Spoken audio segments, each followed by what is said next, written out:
Hi friends, ఈరోజు August 29.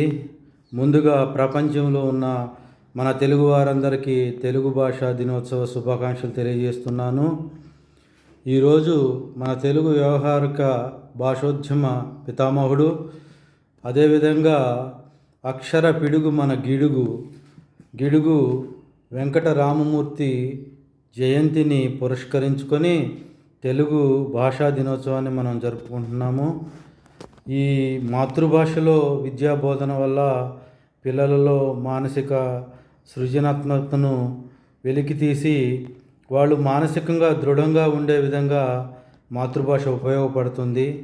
అదేవిధంగా మాతృభాషలో విద్యా విధానం త్వరగా పిల్లలు అర్థం చేసుకొని వాళ్ళు మానసికంగా దృఢపడతారు, విజ్ఞానవంతులవుతారు.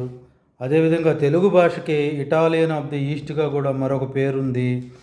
ఇటాలియన్ భాషలోని అచ్చులు తెలుగు భాషలోని అచ్చులు సమాంతర రూపాంతరంగా ఉన్నాయని ఇటాలియన్ ఆఫ్ ది ఈస్ట్గా మన తెలుగు భాషను వర్ణించారు కవులు.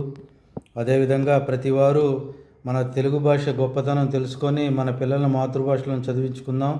ప్రపంచంలో అభివృద్ధి చెందిన దేశాలైన చైనా, జపాన్, కొరియా దేశాలు వాళ్ళు ఆర్థికంగా ఎంతో ముందున్నా కూడా వాళ్ళ మాతృభాషలోనే విద్యాబోధనలు జరిపించి వాళ్ళ పిల్లల్ని బాగా తెలివివంతులుగా తయారు చేసుకొని వ్యాపారాల్లోనూ, ఆఫీసు పనుల్లోనూ, బయట వ్యావహారిక భాషలోనూ మాతృభాషలోనే మనం వెళ్ళి అక్కడ ఏదన్నా మాట్లాడాలన్నా కూడా మనం అప్పటికప్పటికి కొన్ని పదాలు నేర్చుకొని మాట్లాడాల్సిన పరిస్థితి వస్తుంది.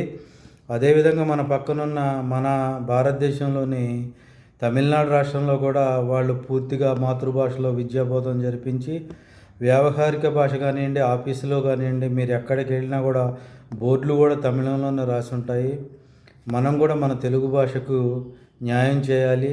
కనీసం 10వ తరగతి వరకైనా పిల్లల్ని తెలుగు భాషలో చదివించి వారి మానసిక వికాసానికి మనం తోడ్పాటును అందిద్దాం. తేనెలూరు తెలుగు భాష తల్లి భాషగా కూడా మనం చెప్పుకుంటాము. జై హింద్.